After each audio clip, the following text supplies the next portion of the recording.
Di sini saya akan menjelaskan tentang materi pada pertemuan yang ke-10, yaitu mengenai tentang anggaran bahan baku. Perkenalkan, nama saya Priscilla dari Prodi Manajemen dengan NIM 2892350076. Mari kita bahas. Nah, yang pertama itu pengertian bahan baku sendiri itu apa sih? Anggaran bahan baku adalah penganggaran yang membuat perincian tentang banyaknya bahan baku, dimulai pada proses saat pemproduksiannya.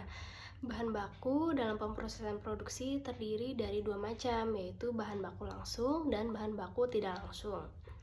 Lalu, anggaran bahan baku juga meliputi yang pertama, adanya bahan baku yang dibutuhkan. Bahan baku yang dibutuhkan dirangkum sesuai dengan golongannya berdasarkan jenis output yang dikeluarkan, juga berdasarkan departemen-departemen yang ada korporasi yang memakai bahan baku tersebut. Yang kedua juga ada pembelian bahan baku. Anggaran ini disusun sebagai perencanaan jumlah bahan mentah yang harus dibeli pada periode matang. Nah, di dalam anggaran bahan baku tersendiri juga ada istilah nih dengan annual order quantity. Apa sih itu annual order quantity? Problematik yang sering menjadi pemikiran korporasi, yakni banyaknya kebutuhan yang akan dipakai serta banyaknya bahan mentah yang akan dibeli. Korporasi perlu memikirkan pengeluaran yang ekonomis, namun tidak mengakibatkan kurangnya stok bahan baku yang ada di dalam koperasi tersebut. Pengeluaran ini dikenal nih dengan tadi nominal order quantity atau yang sering disingkat dengan EOQ. Terus juga ada di dalam dua pengeluaran yang bersifat variabel, yaitu yang pertama biaya pesan barang, yaitu pengeluaran yang muncul karena adanya aktivitas permintaan barang. Contohnya seperti biaya persiapan pemesanan, biaya administrasi, biaya pengiriman pesanan, biaya pencocokan pesanan yang masuk, dan beban menyiapkan pembayaran. Terus juga ada yang kedua yaitu biaya simpan barang, yaitu pengeluaran karena adanya aktivitas korporasi menyimpan barang di suatu tempat. Contohnya yaitu beban perawatan, beban asuransi, dan ongkos memperbaiki barang yang rusak. Nah, itu tadi dua contoh pengeluaran yang bersifat variabel. Ada biaya pesanan barang dan biaya simpan barang. Lalu selanjutnya ada tujuan penyusunan anggaran bahan baku. Ini ada 5. Yang pertama, estimasi kebutuhan, estimasi barang yang dibeli, pedoman keperluan pembiayaan, dasar penentuan item harga pokok produksi, dan yang terakhir pengawasan bahan baku yang dipakai. Nah, lalu ada unsur-unsur penganggaran bahan baku. Nah, unsur-unsur penganggaran bahan baku itu ada 4. Yang pertama, penganggaran bahan baku yang diperlukan.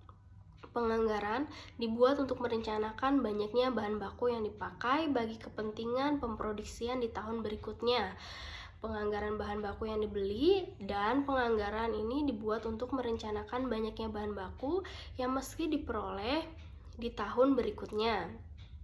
Terus juga ada faktor-faktor yang mempengaruhi unsur-unsur dari bahan baku tadi. Yang pertama, adanya anggaran unit kebutuhan bahan baku, pengeluaran untuk menyediakan barang, biaya dan resiko menyimpan barang, dan perubahan nilai bahan baku. Lalu, permasalahan penting lainnya yang perlu kita waspadai ketika membuat anggaran pembelian bahan baku adalah unit permintaan ekonomis atau economical order quantity atau yang tadi disebut tadi yang EOQ, yang memperhatikan dua macam pengeluaran yang bersifat variabel, yakni permintaan barang order costing atau sering berfluktuasi berdasarkan frekuensi permintaan barang. Yang kedua, biaya simpan carrying costing sering berfluktuasi berdasarkan banyaknya bahan material yang ditangguh di gudang. Nah, jumlah permintaan yang paling ekonomis EOQ ini dapat diformulasikan sebagai berikut. ada rumusnya dalam kita menghitung EOQ ini. Ada rumusnya, yaitu EOQ sama dengan akar 2 dikali R dikali S dibagi C per unit, dibagi per unit. Apa sih itu R, apa itu C, S gitu kan. Nah, dalam hal ini R itu diartikan sebagai pembelian bahan baku dalam kurun waktu tertentu, sedangkan S biaya pesanan, C biaya simpanan. Pengeluaran yang mesti dikeluarkan disebabkan telatnya bahan baku dikenal dengan sebutan stock out cost atau SOC. Sebaliknya, bahan baku yang tiba terlalu cepat memunculkan biaya yang dikenal dengan sebutan extra carrying out cost atau SCC. Karena ketika menempatkan durasi pemesanan bahan baku yang penting, direncanakan faktor lead time, yakni periode durasi mulai membuat pesanan hingga saatnya tiba bahan baku serta kesiapan yang digunakan di dalam memproduksinya. Dengan memperhitungkan adanya faktor lead time, bisa ditetapkan pula reorder point, yaitu di mana mesti diadakan pemesanan lagi. Nah, di sini saya akan memberikan contoh soal dari EOQ. Nah, kita bisa lihat di sini contoh soalnya, yaitu PT XYZ membutuhkan bahan baku sepanjang 1 tahun berjumlah 8.000 satuan bernilai 6.000 tiap satuannya.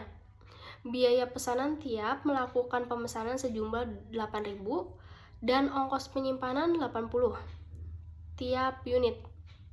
Lead time dibutuhkan selama 12 hari. 1 tahun itu ada 360 hari. Dan persediaan minuman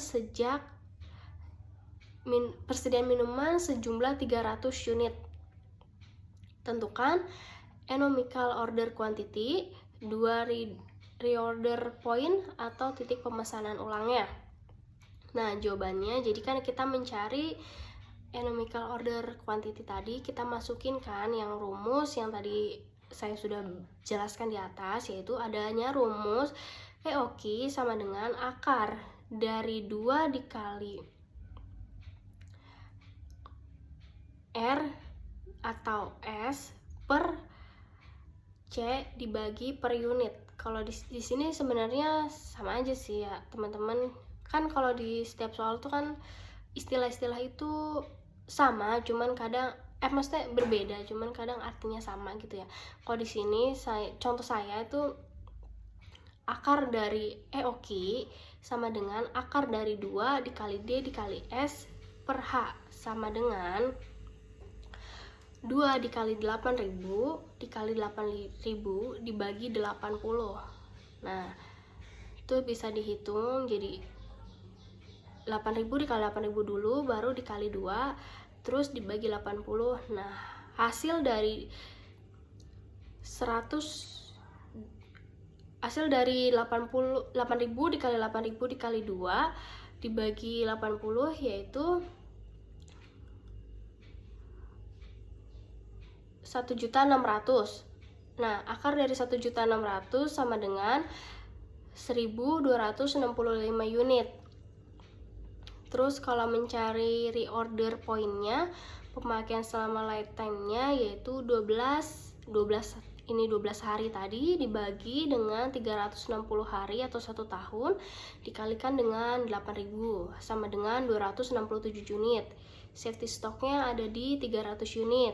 Reorder point-nya yaitu 267 tadi dari hasil lead time ditambah dengan 300 unit sama dengan 567 unit. Nah, itu untuk contoh soal tentang EOQ. Terus selanjutnya ada item-item anggaran bahan baku. Yang pertama, penganggaran bahan baku meliputi 4 item, yaitu anggaran bahan baku yang digunakan, anggaran bahan baku yang dibeli, anggaran persediaan bahan baku, anggaran bahan baku yang habis terpakai pemproduksiannya. Selanjutnya ada aturan anggaran bahan baku. Nah, di dalam aturan di anggaran bahan baku sendiri ini ada aturannya teman-teman. Pertama, aturan FIFO, yaitu first in first out, di mana aturan FIFO mengeluarkan barang pertama masuk, pertama keluar dipakai, yakni barang yang pertama dikeluarkan dari lokasi penyimpanan barang adalah barang pertama masuk. Artinya, pencatat bahan baku di tempat penyimpanan disesuaikan dengan berdasarkan tempo pembeliannya. Yang kedua ada aturan LIFO, yaitu last in first out. Aturan LIFO yakni berdasarkan terakhir masuk ke tempat penyimpanan malah digunakan sebagai penentu harga bahan baku terpakai dalam pemproduksian, walaupun unit yang dipakai diatur sesuai waktu pembeliannya. Terus juga peranan penganggaran bahan baku yang dibeli, yaitu pedoman pembuatan anggaran bahan baku, sebab harga bahan baku tercipta dari pembelian bahan baku itu sendiri, di mana nilai pembelian bahan baku tertera dalam penganggaran bahan baku yang dibeli. Pedoman membuat penganggaran kas, sebab bahan baku yang diperoleh dengan tunai menyebabkan pengeluaran kas. Pedoman membuat anggaran hutang, sebab bahan baku yang dibeli dengan kredit menimbulkan timbulnya hutang koperasi. Dan yang terakhir adanya manfaat penganggaran bahan baku yang dibeli. Terdapat 3 manfaat, yaitu yang pertama untuk mendoman pekerjaan, untuk perangkat pimpinan dalam membuat pengkoordinasian pekerjaan, untuk perangkat pimpinan dalam melaksanakan, mengevaluasi atau mengawasi pekerjaan. Mungkin itu saja dari saya tentang menjelaskan materi anggaran bahan baku. Kurang lebihnya mohon maaf. Assalamualaikum warahmatullahi wabarakatuh.